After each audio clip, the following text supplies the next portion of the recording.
Thank you.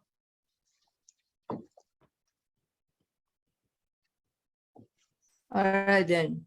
I'm Nahid Khozemi. Today is August 12. We have this special meeting and we have quorum, David, Ami, Elise, and Alan is on the board. So, Lisa, do we have any public? I received a message from Ms. Sanders, but did not request to speak for, this was for the August 15th meeting. But since we're not having that meeting as of now, I don't know if you want to hear her comments or if she's on right now. Okay. If Thank she's you. on, yeah, she's on and her hand is up. I would say let's hear her comments. I don't see it in my monitor. If you see it, okay then. It's not on your Ms. monitor. You have, Sanders, you can you have see to, that? she has to be promoted to a panelist. Jerry, can you please promote Barbara Sanders to the panel?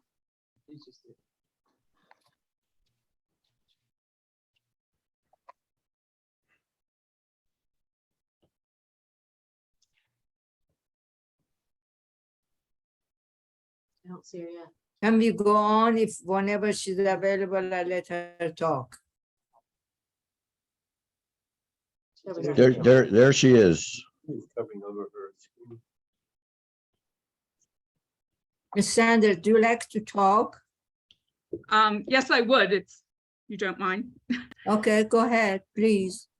Okay, Barbara Sanders, the liaison from the League of Women Voters of Montgomery County.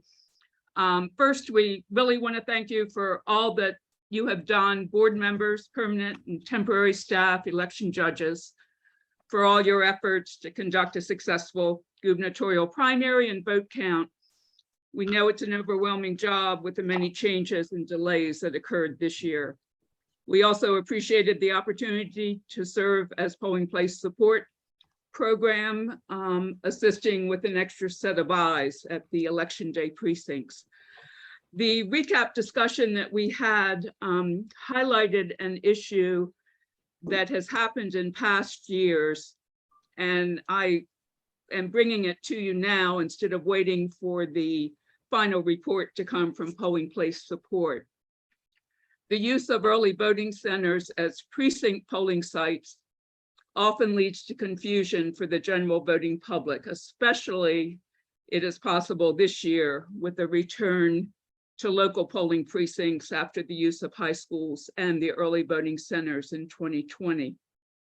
We know that you emphasize in media and notices to voters that they should use the assigned precinct location, and the League tries to do the same in our voters' guides. However, history shows that people still gravitate to early voting centers that are open, sometimes with the result of long lines, misunderstandings when they're directed to vote elsewhere, and ultimately the use of provisional ballots, which are time-consuming for the voters, the staff, at all stages of the process. And additionally, those provisional ballots often restrict the choices that a voter who doesn't reside in the same districts as the precinct being served at the site. We definitely would like to see the early voting centers not used, but we understand that's not a possibility this year or probably in any year because of the dearth of public spaces.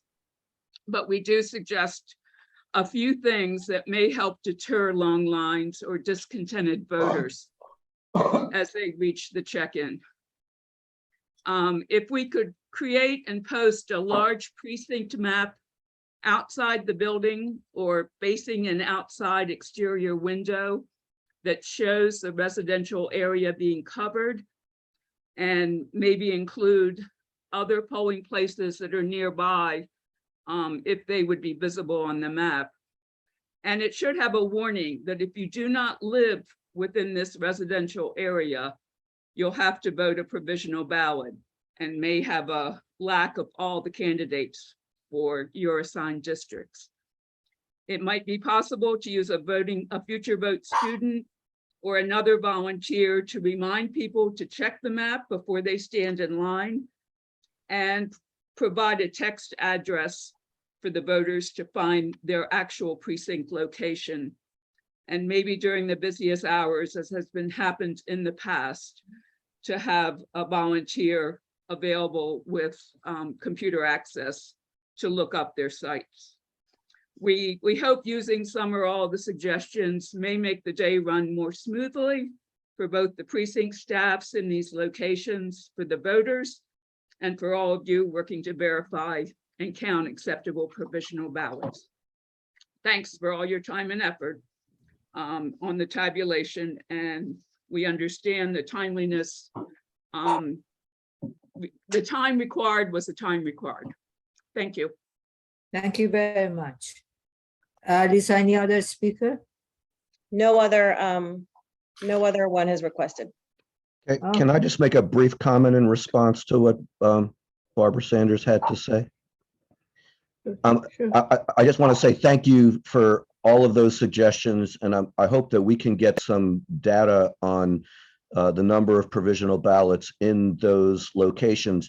As I'm sure you know, we had some special circumstances with the primary in the summer where there were a number of schools that were not available to us that would otherwise have been available to us, and a number of other issues. So I'm hoping that we will be less reliant on these early voting centers for polling places in the future. But your point is well taken. We've certainly noticed that pattern from past elections as well. Thank you. Okay, thank you.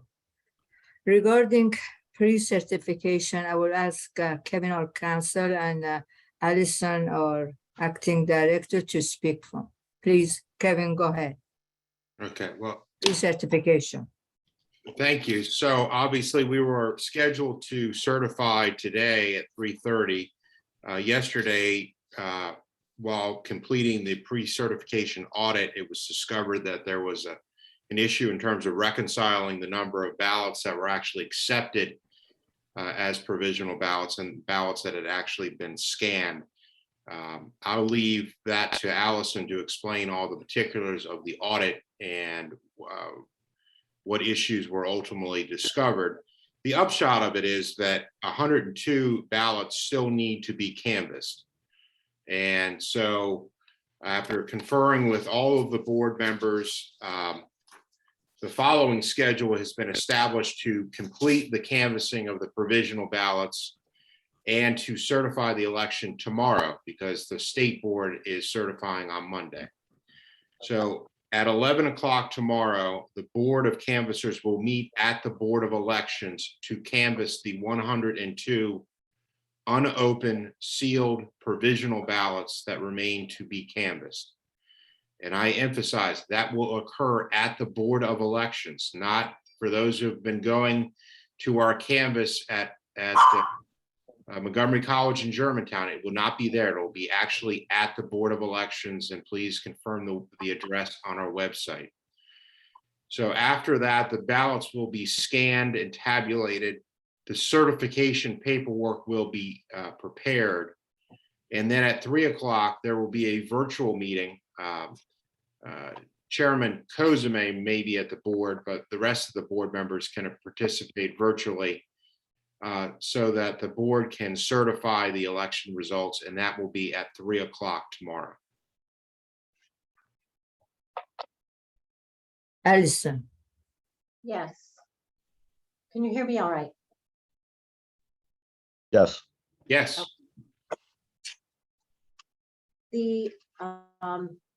As you all know, prior to asking the board to certify any election, the staff of the Board of Elections is required to conduct what we call our pre-certification audit, which is part of the comprehensive audit that is prescribed by the State Board of Elections. Among the tasks that we need to complete prior to your certification of any election are a manual audit of a randomly selected 5% of precincts, which includes a hand count of the number of voter authority cards from each precinct, as well as manually entering the votes for each candidate from the printout of the results from each scanner from that precinct into a spreadsheet and comparing that information with the reported results. We also compare the number of voters who checked in with the number of ballots cast at every other voting location, including those that are not randomly selected for audit, and we investigate all discrepancies that we find. For any location that has a variance of 5 or more, we are required to conduct the full manual audit of that precinct and explain the variances that we have found to the State Board of Elections. We're required to inspect a randomly selected number of mail-in ballot envelopes to confirm that there was a timely request, that the ballot was timely received, that the oath was signed, or for a rejected ballot, that the ballot was untimely, the oath was not received, or it was rejected for another valid reason. We're also required to inspect a randomly selected number of provisional ballot envelopes to confirm that the voter was registered to vote, that they are documented to have been given the appropriate ballot, and that all other requirements were met for the ballot to be accepted, or if the ballot was rejected, then to confirm that the voter was not registered to vote or the ballot was rejected for another valid reason. We also are required to investigate all circumstances where a voter is recorded as having submitted more than one ballot, and to ensure that only one ballot was accepted from each voter, that both the data entry related to that voter and the canvassing outcome was correct. We're required to reconcile the number of voters recorded in the statewide voter registration database as having cast a vote by mail or provisional ballot with the number of ballots scanned, and to explain any discrepancies, and to submit documentation to the State Board of Elections on a number of things, including the chain of custody and ballot accounting for our polling places, and to provide documentation to the State Board of the unannounced site visits that we have the League of Women Voters perform for us, to ensure that proper signage was posted and to assess election judges' compliance with specified procedures. A reconciliation audit typically identifies numerous instances where a provisional voter is checked in to cast a regular ballot, but then given a provisional ballot for some reason, or a number of different situations where there might be an election judge error that causes a discrepancy in the number of voters checked in to the number of ballots cast. It can also identify incidents that occur infrequently, such as ballots being left in an emergency bin after a paper jam, or a provisional voter who cast their ballot into the scanner. Our reconciliation audit for early voting identified no early voting sites with a discrepancy outside of the state's allowable threshold for audit, which is ±5. There were 8 sites with a variance within the threshold, primarily resulting from situations where a data entry error was made by the election judge, where either the wrong voter was checked in, or the voter checked in and then either voted provisionally or chose not to cast a ballot. We identified 3 incidents in early voting where election judges did not follow instructions to keep provisional voters separate from the scanner in a separate area of the early voting site, or to inspect the voter authority card for the word provisional that was printed on it. And so we identified 3 voters who cast their provisional ballot directly into the scanner. We are able to determine who those voters were, and their ballots are recorded in the statewide voter registration database as being accepted due to election judge error. For election day, there were no polling places with a discrepancy outside of the allowable threshold for audit either.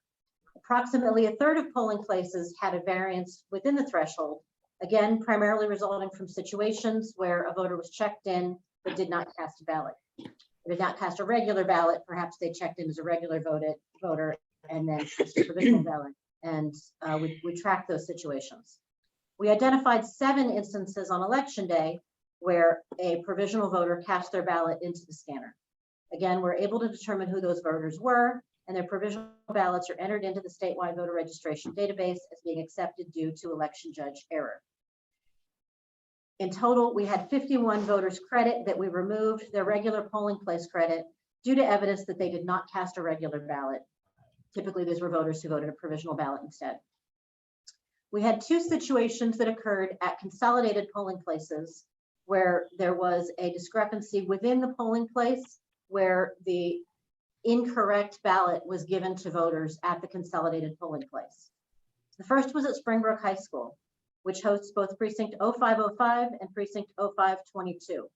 In that case, there were 15 more voters checked in than ballots cast in precinct 522, and there were 15 more ballots than voters at precinct 505. On investigation, we determined that this figure represented incorrect ballots being given to voters.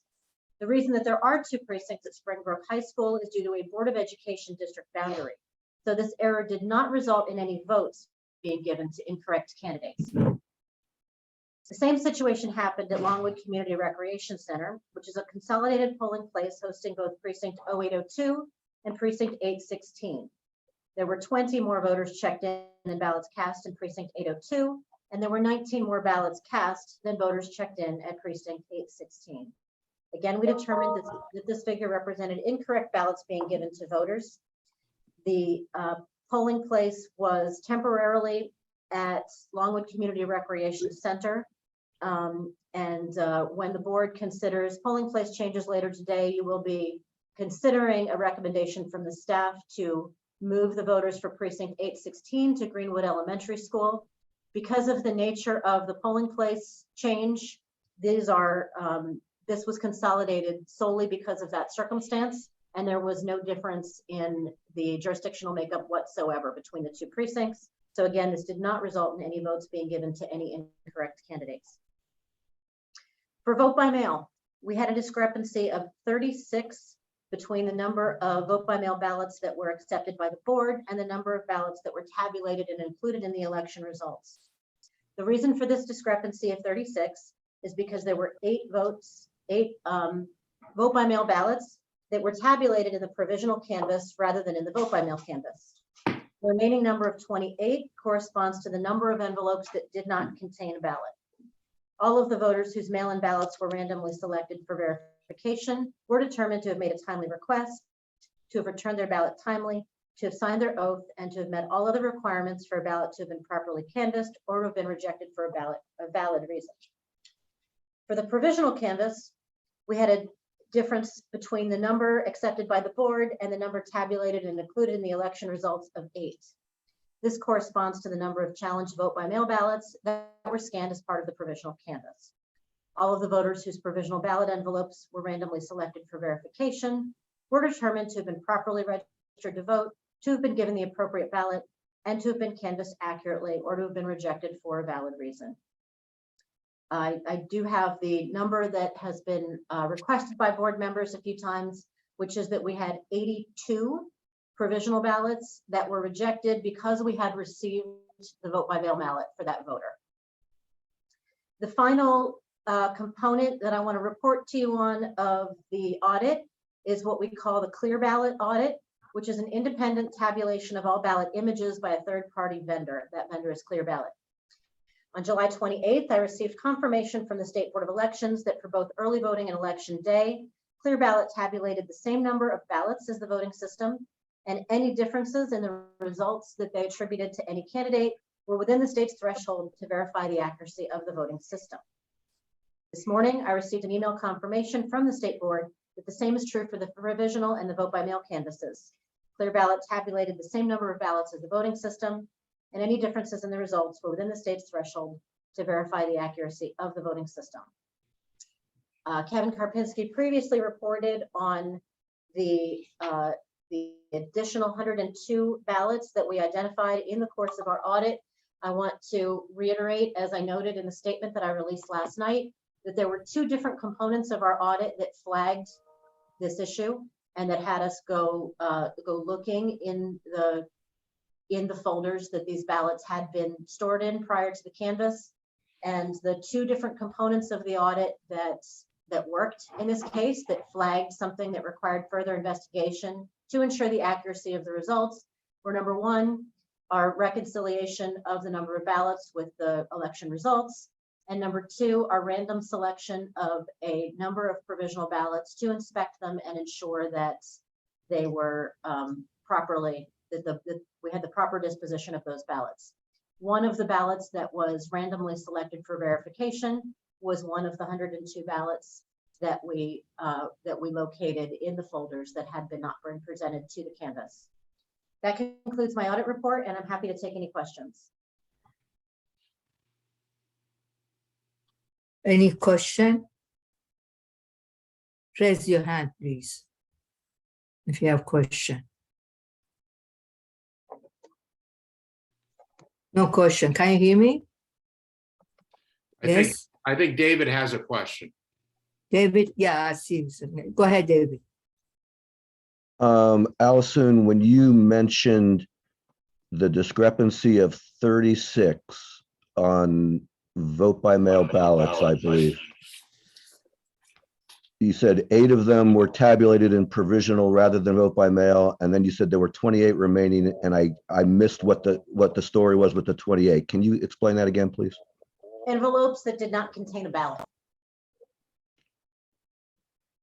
So what does that mean then in terms of the numbers of ballots? Are you saying that the envelopes were received by the board and when we opened them, there were no ballots in them ever? Correct. And the other 8 were part of the provisional? How does a vote by mail ballot become a provisional ballot? Because that's how we scanned them when we scanned them on Sunday. That was the only canvas we had available to scan the remaining 9 challenge ballots in. Oh, I see. So they were scanned with the provisional ballots, but they didn't actually become provisional ballots. But they were challenged ballots because of the voter intent questions that came up. Yes. 8 of those ballots were vote by mail and 1 was already provisional. 1 was a provisional, 8 were vote by mail. Okay. I guess my only other question is whether there's any, if there's any further explanation that can be given about what happened with the 102 ballots and what will be done in the future to prevent a similar occurrence in a future election.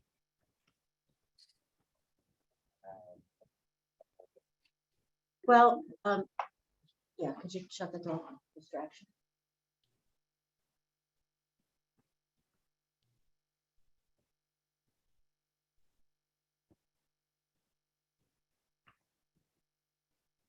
Evening and today to really address 2 questions. One of which is, how do we flag an issue like that?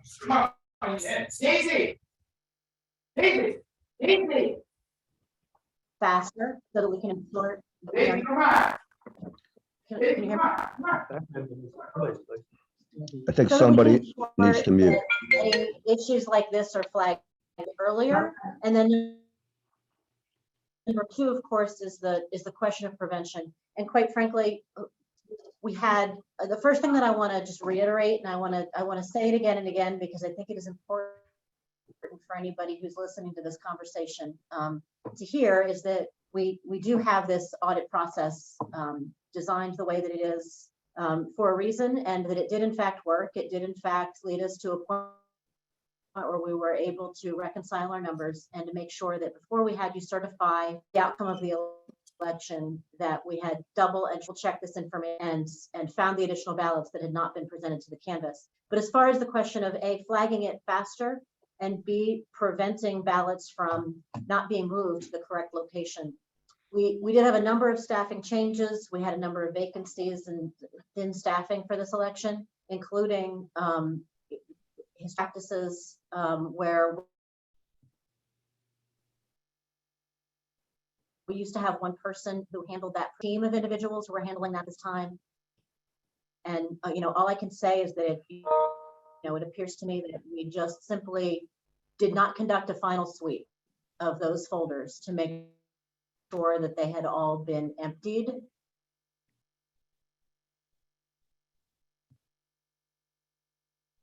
Before they were placed on. So keeping a reconciliation of both the numbers through that step of the process, as well as conducting a sweep of each stage of the process to make sure that there are no ballots left in a container where they were not supposed to have been left, I think are really the 2 key prevention items. Okay, I thank you. And I agree that the audit worked as it was intended to and caught the issue, and I'm glad that was the case. I look forward to working with you and the staff to try and come up with processes so that we don't face this issue in the future. And thank you. Madam President, Alan Banoff has a question. Thank you. I have a question for Allison. Were the 102 envelopes misplaced, and how did you find them? The process that we follow is that when our staff is conducting the research on provisional ballots, we have a large brown folder, effectively, a red well that these ballots are contained in their envelopes. The staff are conducting in precinct order. And then when we have completed that research, we move the ballots from their batch, effectively, in these brown folders into the manila envelopes, the manila folders that we use in the canvas process. And it was in the course of moving them from one location to the other that all of the ballots were not moved from one folder to the other, and that we had these ballots from 9 precincts that did not make it out of the one folder and into the other. Thank you. Mhm. I'm sorry. So there's one folder that's used when you are checking the information for the provisional ballots, and another one that's used when they're taken to the canvas. Is that what you're saying? Correct. And someone checked the information but did not transfer them to the place that it gets taken to the canvas. Correct. And is there a single person who is responsible for that, or is part of the issue that the responsibility may be shared by multiple people? The responsibility was shared. It will be the responsibility of a single person in future. Okay. Thank you. Any other question? Yeah, Madam David, President, finish? just Thank you one, very much, Alison. Madam President, ahead. just one Yes. thing, which is that when you're not talking, there's a lot of background noise coming from your location. I know that. Okay. Okay. Thank you.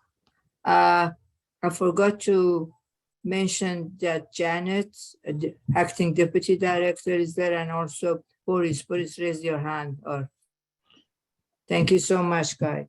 Sorry that I cannot hear you properly. It's like broken. So like now, David like is not even talking. All right then. So are we finished regarding this the problem which we have, hopefully will be solved by tomorrow? Should I jump to the next agenda? Can you hear me? Yes, I guess I lost the connection with you. We Can hear you. somebody No, hear me? no, we can hear you. You can hear me? Yes. Okay then. So any other question regarding this matter, which Kevin and Allison talked? Is anybody else wanted to say something? Okay, then we will convey the comments tomorrow, 11 o'clock. The next item is the precinct for the general election, right, Janet?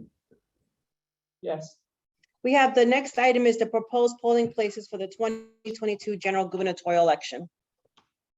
You Yeah. have a The, list of 11 polling places that the staff is recommending the board change these polling places. In every one of these cases, this would be taking a precinct from the location where they voted temporarily in the primary election back to where they were previously. Except in one case, we have at the precinct 816 would be going to Greenwood Elementary School. That is not a location where those voters had historically voted, but that is where we had some redistricting changes this year. And it would be more than 4,000 voters in the social hall at the Longwood Recreation Center if we do not go ahead and move these voters to Greenwood Elementary School for the general election. So that is the staff recommendation. That is the only one on the list that is not returning to the previous polling place that was used by those voters, except for some sort of construction project in the summer. I have a question. Did, did you guys get Kevin's email with all those places which they're talking? Yes, and it's Anybody on, can hear? it's on the website as Goodbye. well. Madam President, I don't think you can see, or hear Okay, maybe Alan. any question Banoff has a regarding those comment. changes? I No? I had a question. Was Brooklee changed to Odessa Shannon? The name? Yes, that's the name of the school now. Okay. So do we, when 1320, the precinct in November will be Odessa Shannon? Yes, what board member Alan Banoff is noting is that we had a version of this list that we had circulated to the board that identified the site as Colonel Brookley Middle School, but the name of that school has been changed to Odessa Shannon Middle School, and the version of the list that is on our website currently reflects the accurate name for that school. Thank you. And just to be clear, that precinct voted there before. That's one of the precincts that's going back to its former location. It just has a new name. Correct. Could I ask about the Greenwood Elementary situation? Because I know we spent a lot of time looking at the only map when we were doing the precinct boundaries. What I don't recall is whether the voters who are voting in Greenwood are the ones who live nearest to Greenwood. So I was hoping that you could help fill us in about that. I will defer. I know we have Chris Season on the line. Jerry, if you could promote her to the panel. And Janet, I'm not sure if you're in a position to comment on the location of that precinct, or I could send somebody to go grab one of the It's maps. the new 816 is the old Greenwood. We split it, These are voters who did in split it, fact yeah. vote there. and we split Previously? we split the precinct because it was so large. It just was not 816. Part It's of been it, not all of reconfigured. it, yeah. So the voters who are voting at Greenwood voted at Greenwood before, but some of the voters who used to vote at Greenwood are now voting somewhere else. Yes, we kind of split it. I think some went to Longwood. I'm trying to find on my list.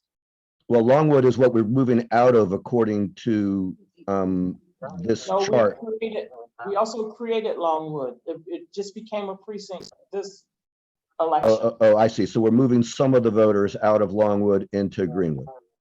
Yes, Was Greenwood under construction in the primary? Is there a reason why we didn't use it in the primary? abatement. They had that abatement. Okay. Okay, then I just have a comment about all of the school construction issues, which is, first, I want to thank our staff. You were dealt a really difficult hand with the election being moved from June 28th to July 19th. And when it was June 28th, a lot of the school construction could have been delayed so that we could still use our usual polling places. And when it moved to July 19th, that was no longer an option, and you had to scramble to find solutions, which you did. Many of those solutions were okay for a gubernatorial primary where our voter turnout is the lowest of any of the elections that we put on. But obviously, they're not necessarily ideal for the general election. I know that I heard from voters from, I'm sorry, I'm gonna wait. Okay, so I know that I heard from voters who were voting at Wood Acres, who normally vote at Walt Whitman, about some of the difficulties of voting at Wood Acres. Obviously, that was a temporary issue while Whitman was under construction. I think it makes sense for them to go back to their normal location. I know that we usually do not move polling places from the primary to the general. But I think in this instance, for these on the list, that makes sense. I do have one question, which is that I don't know if the board has seen it yet, but the board received a letter today from Zoe Tishayev, where she was suggesting that the early voting center in Germantown be moved to another location. And I know that it's not something that was on our agenda. I guess my question, maybe this is a question for Kevin. I don't know whether moving an early voting center is even possible between the primary and the general election.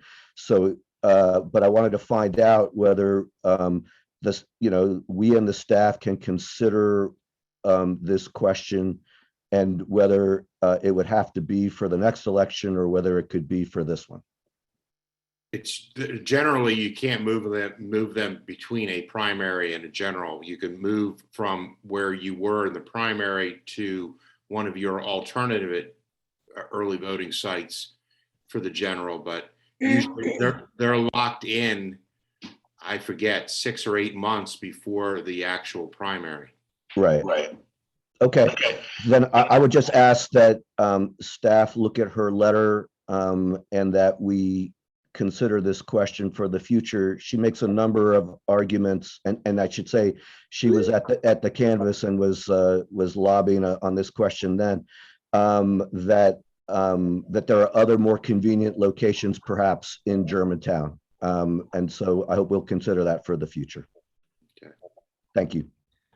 So Nahid's having some problems with her connectivity. If there aren't any other questions, is there a motion to accept the staff's recommendations with regard to the polling place changes? So moved. I'll second.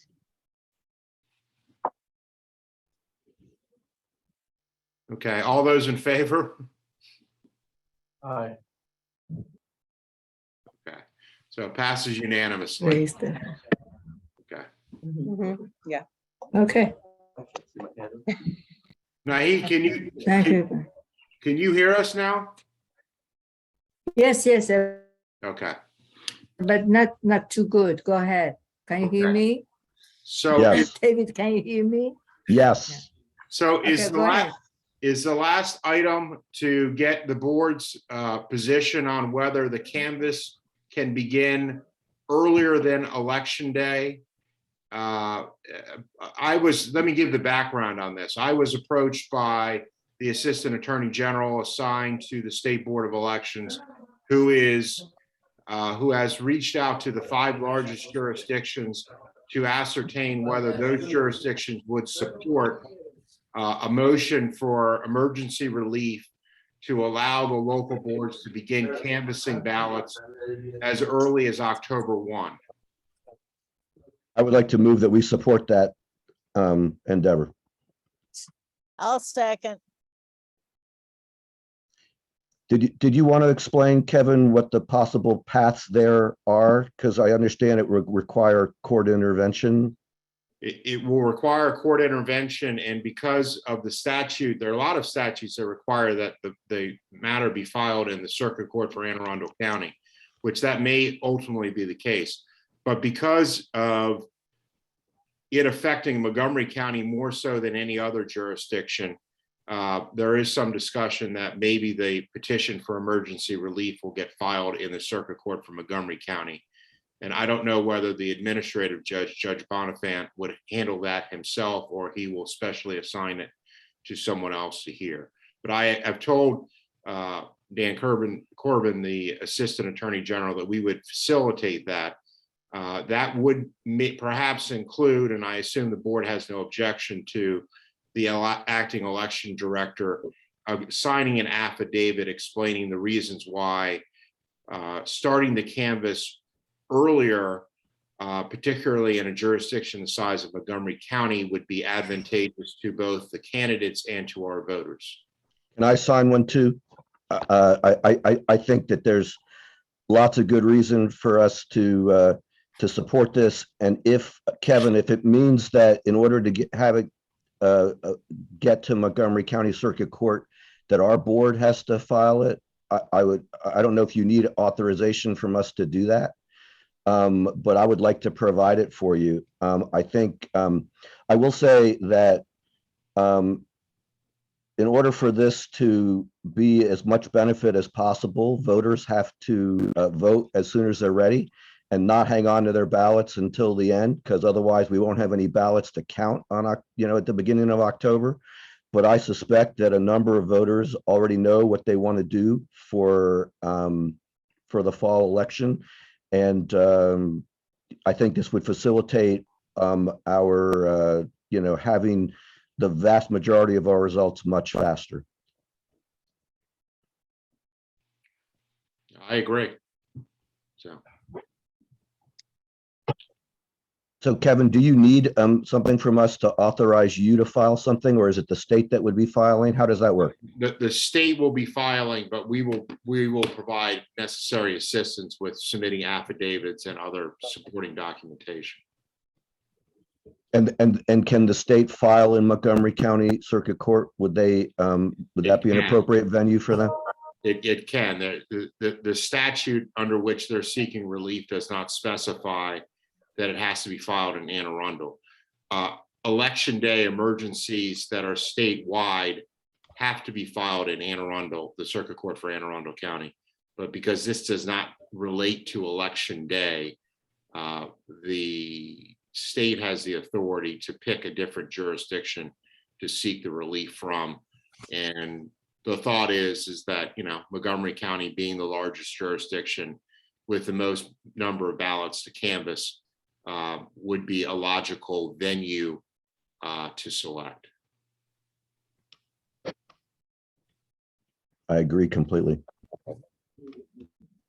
Do we have a deadline? Do we have to say a certain date or what? I just need to, I told Dan that the board would be meeting today. And this is an item that he intends to brief the state board on Monday. And all I'm going to do is send him an email that the board has voted to support canvassing prior to election day. And we'll provide whatever affidavits and supporting documentation he believes would be beneficial to obtain the requested relief.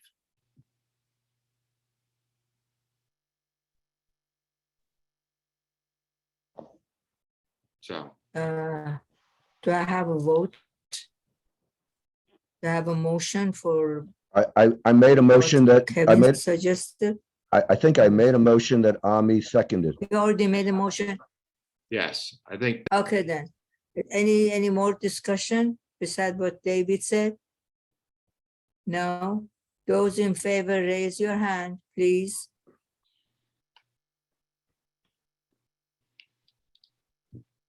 okay. Can you hear me? Yes, so that's unanimous. Is there anything else on the Take a agenda? vote. There's nothing else on the I don't agenda. think so. No more. Motion to adjourn. Motion to adjourn. Is there a second? Kevin, you go ahead if you can talk. Yes, is there a second? Raise your hand if there's a second. Okay, Elise, a second. Tommy, second. It's okay. All those in favor? Those in favor, say aye. Aye. Elise? Aye. Okay, See you tomorrow. see everyone tomorrow. Not me. Take care. Oh.